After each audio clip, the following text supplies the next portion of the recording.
YouTube वाले star teachers जिनको कुछ जानना ना कौड़ी, जानना ना कौड़ी, बोर्ड लेकर कुछ एक्सप्लेनर बनाते हैं, जानना ना खाली कौड़ी, व्यूज बटोरते हैं, उटपटांग ग्रैब्स लिखते हैं और उसके बाद से अपने आप को इतना महारथी समझने लगते हैं कि कुछ लोग उनको फॉलो करने लगते हैं उनके तमाशे की वजह से, और फिर वो जाकर जहां पर जो आता है वो बोलते। आपने तो देख ही लिया तमाशा कौन कर रहा है। इनका तमाशा ही दिखा रहा हूं मैं इतनी देर से।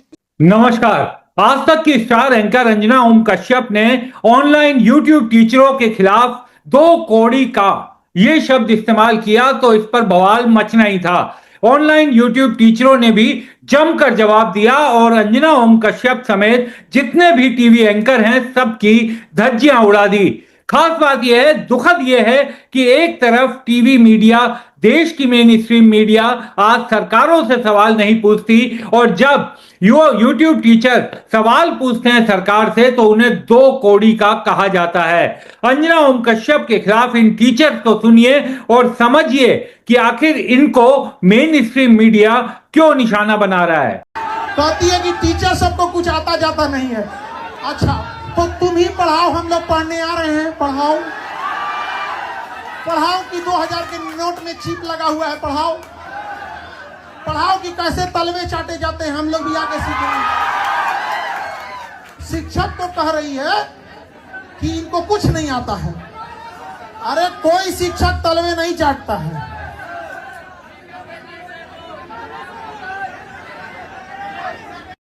फेक खबरें चलाती हो तुमने वो हेमा मालिनी के पति को मौत से 10 दिन पहले मार दिया था।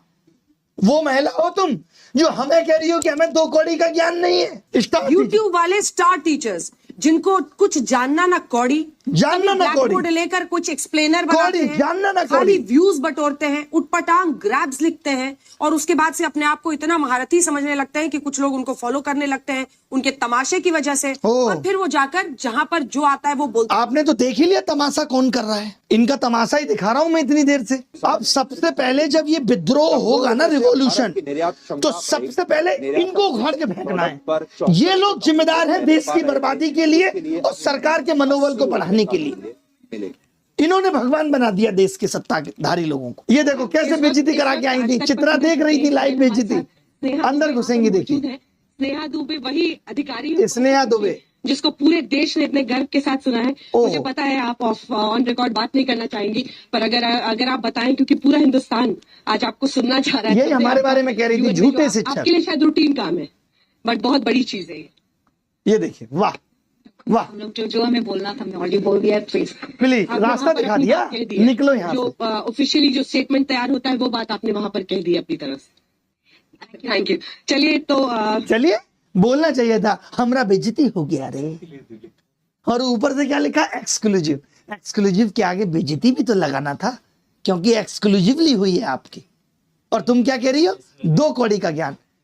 क्यों बोला गया तुम्हें मालूम है? क्योंकि तुमने घटिया पत्रकारिता की है। विदेश में जाके बेइज्जत हुई हो। विदेश का ये देखिए, सबसे बड़ा उदाहरण अंजना ओम कश्यप का रहा, जिन्होंने 2 दिन पुराना बहरीन का वीडियो चलाकर दावा किया कि ईरान का ड्रोन दुबई की इमारतों पर हमला कर रहा है। इस फेक वीडियो को सबसे पहले मोहम्मद जुबैर ने पकड़कर उजागर किया और बाद में खलीज टाइम ने भी इसकी पुष्टि की कि वीडियो दुबई का नहीं था। अंजना ओम कश्यप ने टीचर्स को कल कह दिया कि ये कौड़ी के हैं, टीचर्स कौड़ी के। तो अंजना ओम कश्यप के लिए मैं ये दिखा रही हूँ कि अगर टीचर्स कौड़ी के हैं तो अंजना ओम कश्यप जैसे जो पत्रकार हैं वो फूटी कौड़ी के हैं। इनकी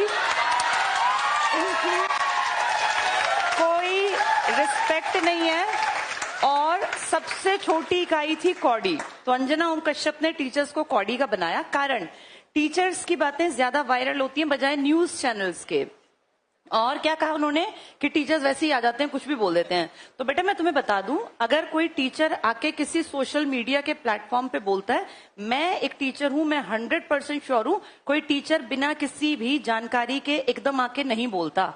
अगर मैं ये कौड़ी और फूटी कौड़ी लेकर आई हूं ना, तो मैंने देखा कि जब ये रैंकिंग की रिपोर्ट आई तब मीडिया ने क्या किया। मीडिया तो कहीं नहीं आया सामने। हमारे प्राइम टाइम की खबरें बन जाती हैं, झालमुड़ी में खुशबू कैसी है, कौन सा तेल है, 10 रुपए की है। और मैं देख रही थी अंजना ओम कश्यप के कारनामों में, तो उन्होंने बांग्लादेश के एक भैंसे की तुलना डोनाल्ड ट्रंप से की थी कि वो भैंसा, उस भैंसे को डोनाल्ड ट्रंप नाम दिया गया, इसलिए किसी ने उसको खरीद लिया ताकि उसको काटा ना जाए। क्या लेवल है हमारी पत्रकारिता का। और अंजना ओम कश्यप ना सबसे हाईली पेड इनमें आती हैं, जो ये होते हैं क्या बोलते हैं इनको, जर्नलिस्ट। कितनी बड़ी नेगेटिव एक खबर बनी थी जब व्लादिमीर पुतिन सामने बैठे थे और दो ये महिलाएं, हमारी सो कॉल्ड सबसे बड़ी पत्रकार, जो इनकी बॉडी लैंग्वेज थी, जिस तरीके से ये बैठी थी, बोलना नहीं चाहिए लेकिन वो बेहद नेगेटिव, उसको सुन लेना, देख लेना।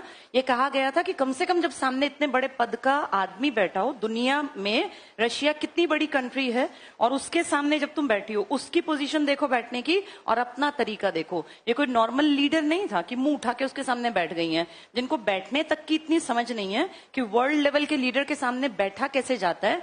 वो कंपेयर कर रही हैं कि टीचर्स की जो औकात है वो कौड़ी की है, और टीचर्स कुछ भी बोल देते हैं, और कह रही है शिक्षक और टीचर में अंतर होता है।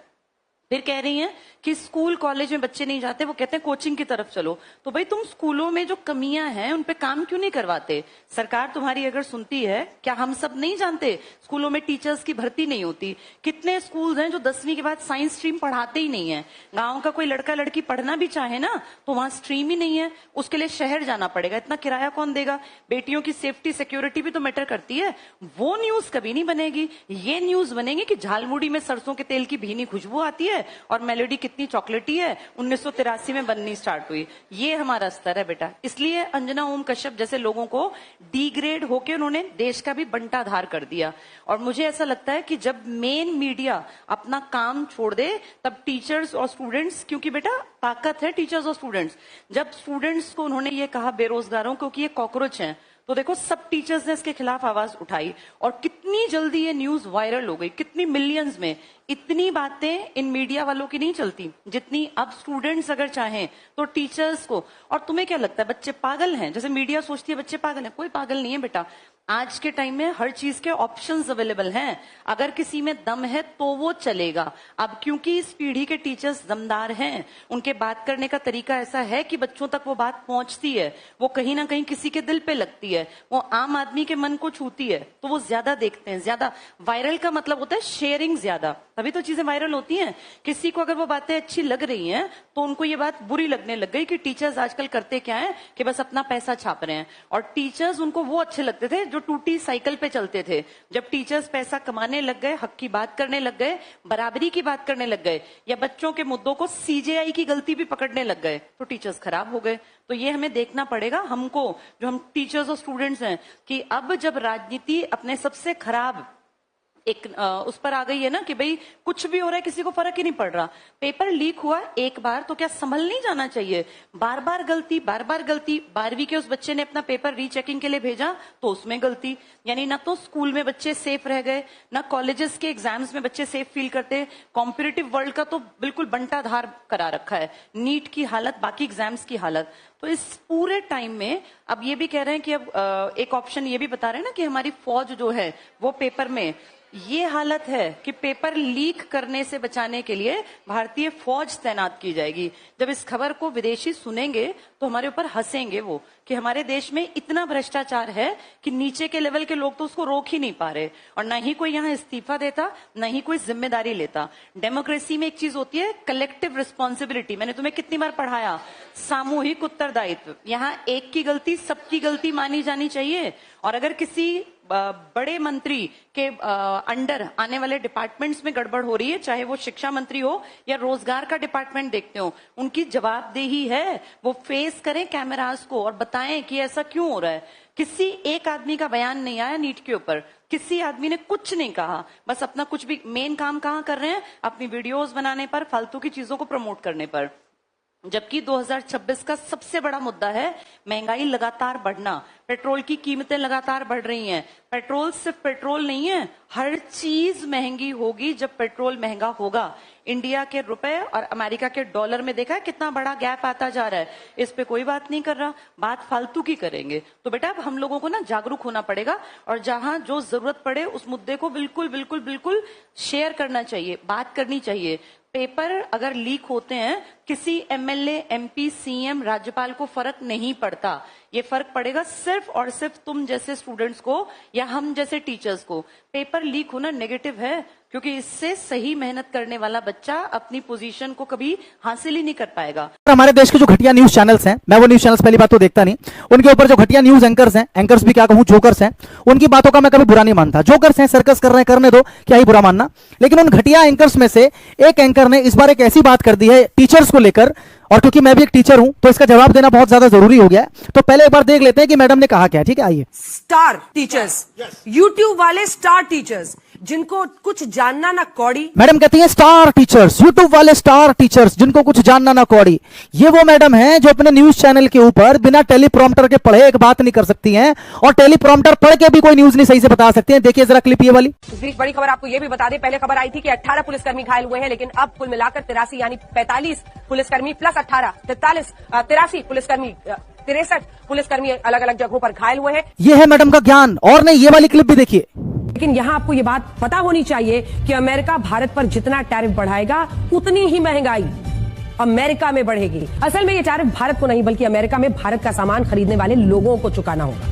तो मैडम का कहना है कि अमेरिका जितना इंडिया के ऊपर टैरिफ बढ़ाएगा उतनी ही महंगाई अमेरिका में बढ़ेगी। वाह, क्या ज्ञान है मैडम आपका। कहां था ये ज्ञान आपका, ये गणित कहां थी आपकी, इतना ज्ञान आपके पास आया कहां से। उसके बाद आगे मैडम क्या कहती है, जरा ध्यान से सुनते हैं। ब्लैक बोर्ड लेकर कुछ एक्सप्लेनर बनाते हैं, खाली व्यूज बटोरते हैं, उटपटांग ग्रैब्स लिख। ब्लैक बोर्ड लेके खाली एक्सप्लेनर बनाते हैं, खाली व्यूज बटोरते हैं। जरा देखिए ये अपने न्यूज चैनल के ऊपर किस प्रकार का एक्सप्लेनर बनाती है, जरा देखिए।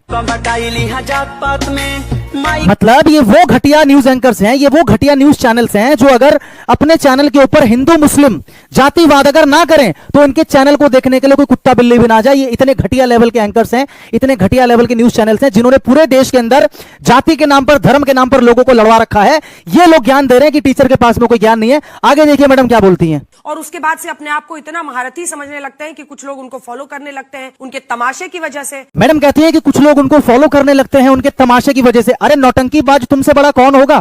तुम लोग अपने चैनल के ऊपर किस तरह की नौटंकी करते हो, किस तरह के डिबेट्स करवाते हो, किसको नहीं पता।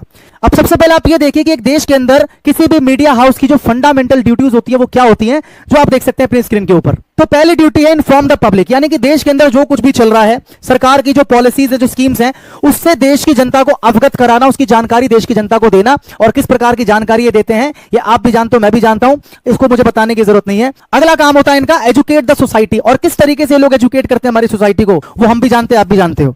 उसके बाद इनका काम होता है provide a platform for debate, लोगों को प्लेटफॉर्म प्रोवाइड कीजिए डिबेट करने के लिए। और इनके चैनल्स के ऊपर किस तरह की डिबेट होती है वो आप देख सकते हो, देखो स्क्रीन के ऊपर। हो गया मांगने का समय आ गया, देश से माफी मांगी, कांग्रेस ने ट्वीट देश से माफी मांगी, देश से माफी मांगी। डल्ले कहीं क्या बोला तूने, डल्ले कहीं थोड़ी मर्यादा रखिए। इस तरह की डिबेट इनके चैनल्स के ऊपर होती है। और फिर जब कोई टीचर एक न्यूज चैनल के ऊपर जाकर इनकी धज्जियां उड़ा दे, इनके खिलाफ बोल दे, तो ये मैडम बोलती हैं कि वो स्टार टीचर जो है ना अपने इमेज का फायदा उठा के कुछ भी बकवास करते हैं और पैसा कमाते हैं। अरे तुमसे ज्यादा गंदगी इस देश में किसने मचाई है। उसके बाद भी बहुत सारे काम होते हैं, फंडामेंटल ड्यूटीज होती है, उनमें से एक की हम बात करते हैं वेरीफाई इन्फॉर्मेशन, कि भैया आपके पास जो इन्फॉर्मेशन आती है आप उसको वेरीफाई करने के बाद ही अपने न्यूज चैनल के ऊपर चला सकते हैं। आपको याद होगा यही घटिया वो मैडम है, यही घटिया न्यूज एंकर है जिन्होंने धर्मेंद्र साहब के मरने से पहले ही बस टीआरपी के चक्कर में अपने न्यूज चैनल पर दिखा दिया था कि धर्मेंद्र साहब नहीं रहे। यही वो मैडम है जिन्होंने एक समय में बात बताई थी कि 2000 के नोट में ना एक चिप है, चिप, नैनो चिप, जिसकी मदद से काला धन पकड़ा जाएगा। ऐसे न्यूज चैनल्स के बारे में, ऐसे मीडिया हाउस के बारे में और ऐसे एंकर्स के बारे में मैं क्या ही बोल सकता हूं। मैं एक ही बात बोल सकता हूं कि they are jokers, nothing else. इनको जोकरगिरी के अलावा और कुछ नहीं आता, नौटंकी के अलावा कुछ नहीं आता। इनको सिर्फ चाहिए होती है टीआरपी, और टीआरपी के इस गंदे खेल के लिए ये कुछ भी कर सकते हैं। कुछ भी का मतलब कुछ भी, अपनी इंटरनेशनल बेइज्जती तक करवा चुकी है मैडम, लेकिन उसके बाद भी मैडम की आंखें नहीं खुलती है। तो मैडम पहली बात तो ये कि आप उतनी हैसियत रखती नहीं है कि आप एक टीचर के बारे में कुछ बोल सके, क्योंकि आप पढ़ी लिखी लगती नहीं है मुझे, आपकी बातों से लगता नहीं है। दूसरा, मैं आपको ओपन चैलेंज देता हूं, आप अपने न्यूज एंकर्स को बुलाइए, देश में जो प्रसिद्ध न्यूज एंकर्स हैं, ठीक है, इंक्लूडिंग यू, आप बैठिए एक पैनल के ऊपर और सामने हम 4 से 5 टीचर्स बैठेंगे, देश के जो प्रसिद्ध टीचर्स हैं वो बैठेंगे, और फिर एक डिबेट हो जाए। देश के जो कॉमन टॉपिक्स चल रहे हैं, देश की जो समस्याएं चल रही हैं, उस टॉपिक के ऊपर हम लोग डिबेट करेंगे। उसके बाद आपको जो अपनी हैसियत है उसके बारे में अच्छे से पता लग जाएगा, और टीचर के बारे में आइंदा बोलने की जरूरत मत करना, क्योंकि वही टीचर टीचर है जिसने आपको भी पढ़ाया होगा। ये वही टीचर है जिसकी वजह से हर साल हजारों जो युवक हैं वो नौकरी लेते हैं, सरकारी ऑफिसर बनते हैं। तो आपकी इतनी बड़ी हैसियत अभी हुई नहीं है कि आप किसी टीचर के बारे में बोल पाए। और आप क्या हैं, आपकी क्या छवि है, ये मैं नहीं पूरा देश जानता है। तो आपको मेरा ओपन चैलेंज है, इस चैलेंज को एक्सेप्ट कीजिए, बुलाइए अपने पैनल पे डिबेट के लिए, उसके बाद देखा जाए कि कौन कितने पानी में है। वहीं आम आदमी पार्टी के नेता संजय सिंह प्रयागराज पहुंचे थे। प्रयागराज में एक बंद हॉल के अंदर वो छात्रों के साथ पेपर लीक जैसी समस्याओं पर चर्चा कर रहे थे। अचानक उसी समय पुलिस वहां पर पहुंच गई और संजय सिंह का गुस्सा फट गया। संजय सिंह ने साफ कहा कि आखिर किस कानून के तहत एक बंद कमरे में मीटिंग को योगी की सरकार या पुलिस रोक सकती है। ये भी देखिए। परमिशन पब्लिक प्लेस में होती है एटीएम साहब, नियम दिखाइए कहां पर ये आपके कॉन्फ्रेंस हॉल में बातचीत करने की परमिशन चाहिए। आप नियम कानून से बात करेंगे ना। कोई देश विरोधी बातचीत हो रही क्या यहाँ पे? परीक्षाओं के पेपर लीक हो रहे हैं, जिन परीक्षाओं को देके आप एडीएम हुए हैं या एसएसपी हुए हैं, कोई आईजी हुआ है, कोई डीजीपी हुआ है, उन्हीं परीक्षाओं के पेपर लीक हो रहे हैं जिसमें आपके बच्चे भी पेपर लीक से प्रभावित है। उस पर चर्चा करना, बातचीत करना गुनाह है डेमोक्रेसी के अंदर, और वो भी बंद कमरे में। ये तो मैं पहली बार देख रहा हूं। यहां तो पता नहीं कितनी बार मैं प्रेस कॉन्फ्रेंस कर चुका हूं, अपनी बात पहली बार मैं देख रहा हूं कि प्रशासन आके कह रहा साहब पेपर लीक पे ही बात मत कीजिए, लाखों छात्रों की जिंदगी बर्बाद हो जाए। नहीं, ये बुक है, कोई पब्लिक प्लेस में हम कुछ कर रहे हो, कोई आपको लॉ एंड ऑर्डर वहां सिचुएशन दिखती हो, आप चल के बाहर आइए। और मैं यहाँ रुका हुआ हूँ, अब मेरे कॉन्फ्रेंस हॉल है, उस कॉन्फ्रेंस हॉल में मैं कर सकता हूँ। ये आपकी निजी प्रॉपर्टी तो है नहीं, आपकी निजी प्रॉपर्टी है एडीएम साहब, ये आपकी निजी प्रॉपर्टी है क्या? नहीं, ये आपकी निजी प्रॉपर्टी है क्या? तब ये हमारे पैसे से बना हुआ है कॉन्फ्रेंस हॉल, जनता के पैसे से, इसमें आपका कोई अधिकार नहीं। आपका काम है लॉ एंड ऑर्डर देखना। कोई पब्लिक प्लेस पे कोई कार्यक्रम हो रहा हो, कोई आपको डिस्टर्बेंस हो रहा हो, कोई रोड ब्लॉक हो रहा हो, वहां आप आ सकते हैं। यहां आप आ ही गलत गए, और मैं अपने प्रिविलेज कमेटी में शिकायत करूंगा आप लोगों की। ये ठीक बात नहीं है। एक सांसद के विशेषाधिकारों का हनन कर रहे हैं। आपको लगता है मुझे ले चलना है? सब लोग बैठ जाइए, सब लोग बैठ जाइए, आप लोग बैठ जाइए, बातचीत रखिए आप अपनी जारी। साथियों, अभी हम लोग इलाहाबाद विश्वविद्यालय की बात कर रहे थे। पूरे देश में एकलौता ऐसा विश्वविद्यालय जहां फीस वृद्धि की बात हुई, उसके बाद यहाँ के प्रशासन ने एक नया नियम बना दिया है विगत वर्षों से, जिसमें प्रतिवर्ष छात्रावास से समर चार्ज ले रहे हैं।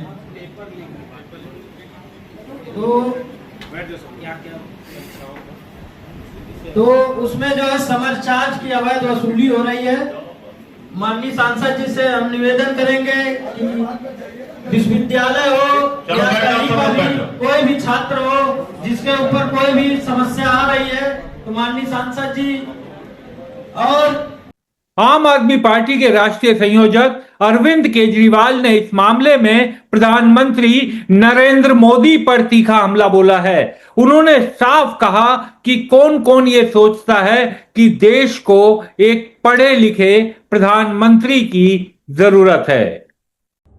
पहले नीट, फिर सीबीएसई, फिर एसएससी, फिर यूपीएससी और अब सीयूईटी। इस देश के हर बच्चे को अब लगने लगा है कि ये सरकार एक भी पेपर ठीक से नहीं करा सकती। एक के बाद एक पेपर गड़बड़ हो रहे हैं और प्रधानमंत्री जी चुप हैं, उन्हें कोई चिंता ही नहीं है। एक्चुअली इस सरकार को शिक्षा के महत्व का पता ही नहीं है। Do you also agree that now the country desperately needs an educated prime minister?